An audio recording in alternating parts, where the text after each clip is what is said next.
A cure for anger. If one went by the name, Shantan should have been a man of peace. Unfortunately, he was short tempered and easily given to anger. He was angry with everybody. He was adamant and nothing would please him or satisfy him. His friends and relatives hoped that he might change once he got married. Soon Sumati entered his life as his bride, and as she got ready to go to his house, her people instructed her to remember to put her right foot first as she stepped into the house. However, in her excitement, she completely forgot their advice and entered the door with her left foot forward. Shantan did not wait for another excuse to get angry. He was furious with her. He violently pulled her back and admonished her in the presence of everybody. What's the use of all those instructions given to you? He growled at her. Better change your step and your attitude too. I warn you. Sumati was to get more evidence of his anger and more occasions to be the victim of his temper too. In the house, she found several plates and tumblers, vessels, and other objects either broken or with dent all over. The walls everywhere had cracks and scratches, and the edges of window sills were all chipped. All vestiges of Shantan's anger. His mother explained to Sumati, when he gets angry, he will pick up anything he can lay his hands on and will not know what he does with it. We ourselves run away from the room lest we get hit. Let me caution you, better be alert and careful. In a few days, Sumati found him affectionate and full of concern. She wondered, could such a person be given to anger? She wanted to know and took courage in asking him one day when she saw him alone. But he merely smiled and avoided a direct reply. Sumati was an intelligent woman.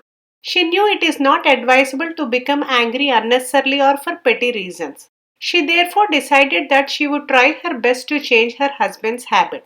Whatever happened, she would be unconcerned and feign to be a fool. If he were to use bad language, and he often did, she would turn it back on him.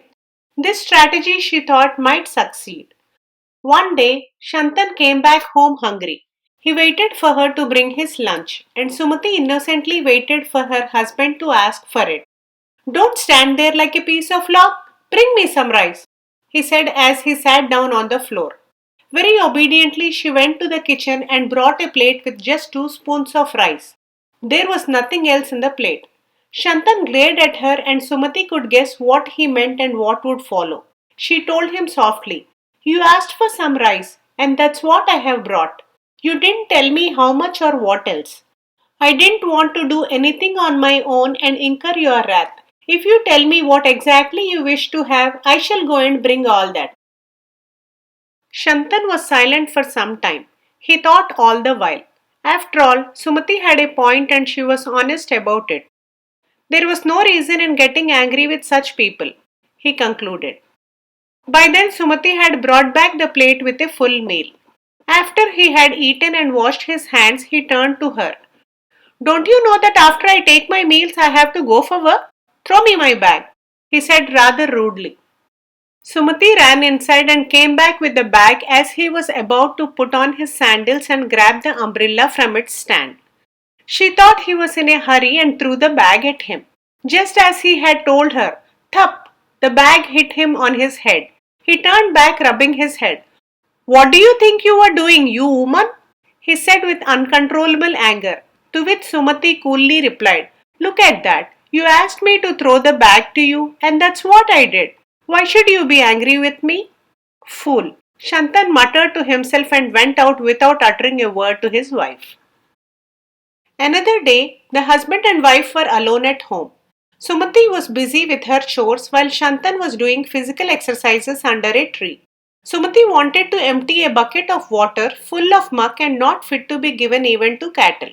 So she went to Shantan and asked him, Where shall I throw this water? It is too dirty even for the cows. Shantan did not like the way he was disturbed. He said irritatedly, You couldn't think of anything else to ask me? Throw it on my head, if you please. He continued his exercises without waiting to see Sumati retrace her steps. She did not hesitate for a moment, but poured the water on his head as he leaned forward trying to touch his toes. He was shocked beyond belief. He drew erect and shouted, Are you a fool? An ignoramus?